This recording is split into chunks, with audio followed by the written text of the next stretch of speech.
historic venue is awesome, and you know, it'll be the end of spring for us.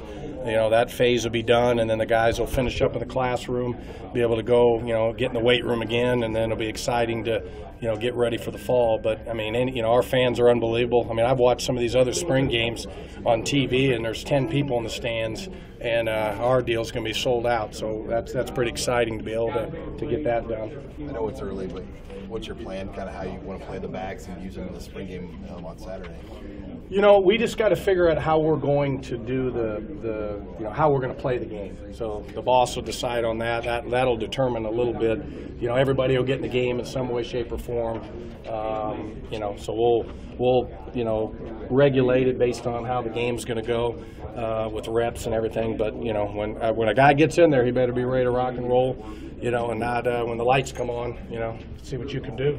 You guys moved Moses Bryant back over to running back. How has that been for him this spring? I know that was always his natural spot in high school. Has it been a good fit there for you guys? You know, he does a lot of good things. He just got to learn the plays. You know, we kind of moved him a week into the deal, so he kind of had to play catch up. He didn't get the initial install that obviously the other guys have just due to playing the position. But, you know, when he knows what he's doing and gets the footwork right and everything, he does some good stuff. He's a guy that can run.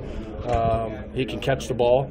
So we'll see if that's, you know, the position that really works for him. But I think he's a guy that has a chance to give us something there. So it was kind of a trial deal and see if it's worth doing in August? Yeah, I mean, we know where he's at corner, and I think he did a lot of good things over there. But I think running back's a spot, like you said, is probably where maybe he wants to play just for his own, you know, mind or whatever. But you know, I think he's a guy that can give us some juice at that position. And you know, again, you know, that position's got to be right. You know, come the fall, we'll get a few more guys to come in, and but I'm excited. You know, we have gotten better this spring at times. I'm excited for the other guys coming in to where we can, you know, get the running back position where it's a position of strength.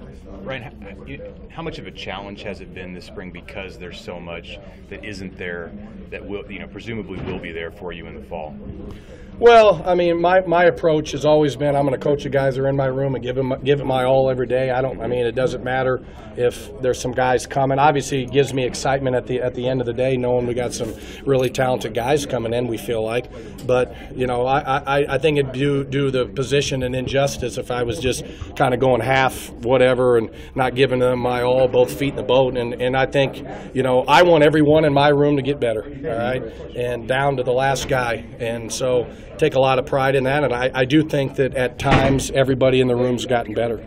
Obviously, as many guys as I can get in the room is the way to go. But we can't. I mean, we got to find the two or three, or whatever the boss wants to do, best players that can help us, that can come in and either play now or, you know, if they have to redshirt or something, then you can play them, you know, because we're in this for the long haul. It's not, you know, just, you know, all in, you know, where we're just putting everything and all our eggs in one basket. So, you know, any 2 to 3 guys or one guy that can help us, and if we can redshirt 2 more, great. It's whatever, you know, the best available. We just don't want to reach on a guy because then that guy doesn't become what we want just to fill the spot. It's got to be the right. It's like drafting players. You want to draft a guy that, you know, can really help your football team and not, you know, just to take a guy just so you have the number.